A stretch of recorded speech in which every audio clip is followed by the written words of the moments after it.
Assalamualaikum warahmatullahi wabarakatuh. Kembali lagi di channel Pirahasa ID. Baik teman-teman, di video kali ini Pirahasa ID akan membagikan tutorial yaitu cara unreg kartu Smartfren terbaru 2024 teman-teman. Dan di sini Pirahasa ID sudah memasukkan kartu Smartfren ke dalam handphone.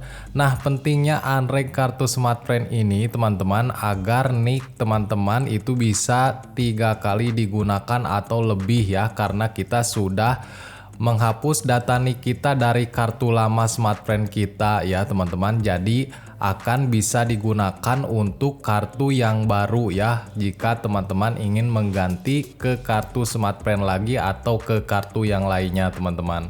Dan di sini Pirahasa ID sudah memasukkan kartu Smartfren ke dalam handphone dan kita akan unreg ya. Kartu Smartfren ini masih aktif teman-teman, masih bisa dipakai internet ataupun telepon ya. Nanti kita akan unregistrasi atau hapus data nicknya dari kartu Smartfren ini. Nah, untuk caranya teman-teman langsung aja buka menu panggilan seperti ini. Di sini teman-teman bisa ketikkan ya bintang 4-nya 4 kali seperti ini teman-teman. Lalu pagar teman-teman, lalu panggil dengan kartu Smartfren yang kita akan unregister ya atau unreg. Di sini kita pilih nomor 3 yaitu unreg teman-teman untuk menghapus data nicknya. Di sini kita langsung aja kirimkan. Nah, kalau sudah muncul seperti ini, di sini kita bisa pilih angka 1 ya. Yes ya teman-teman, kita pilih angka 1 untuk melakukan unregister lalu kirimkan.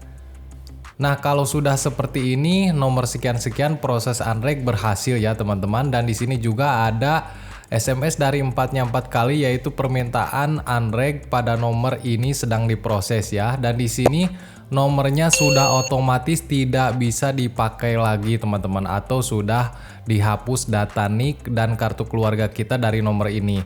Nah, dan selanjutnya nomor nick dan nomor kartu keluarga itu bisa teman-teman gunakan untuk di registrasi kartu baru selanjutnya ya, entah itu Smartfren atau dari provider lain.